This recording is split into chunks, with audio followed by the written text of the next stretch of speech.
If there is something generally plays a large part in the work that I make, then that is research.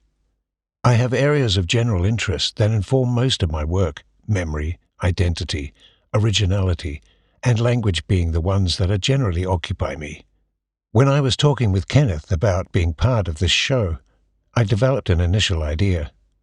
The idea was quite simple and straightforward. But as I began to look into it and investigate how I might move it forward, entire other areas started to appear before me, and these led me down some interesting paths.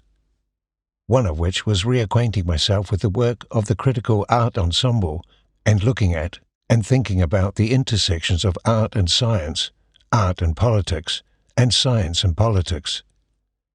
These paths had me thinking about origin, beauty, and perception, and as such, as is often the case when I start making work, the initial idea was, well, not abandoned, but took a different form.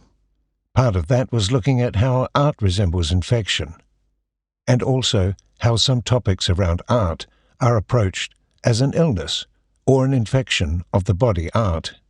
A conversation that is often had is one around what are often referred to as troublesome or difficult issues around an artist, or in some examples, such as the Italian Futurists, an entire movement.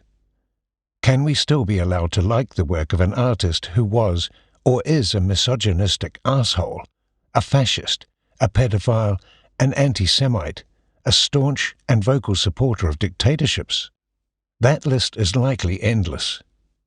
On another level, conversations are now happening around subjects such as the role of sponsorship by corporate entities and super wealthy individuals, and their role in funding arts and cultural institutions. There are as many examples of this as there are people, and it's a difficult conversation on many levels. But it is a conversation that is being had more and more, and is an important one to have. And great art has often risen from times of horror and ugliness. Some of it reflects that horror.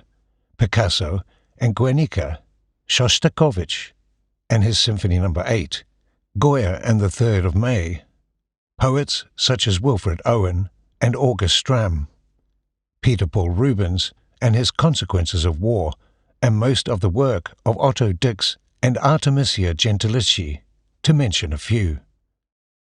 I am definitely drawn to things that are aesthetically pleasing, and I try to find them in the world around me.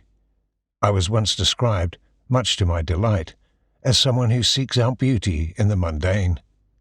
I often talk about the pleasure in the overlooked and unloved.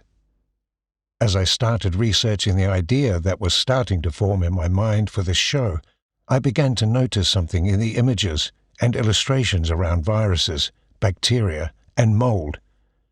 Often, when removed from the context that we generally consider them, they had a great beauty about them.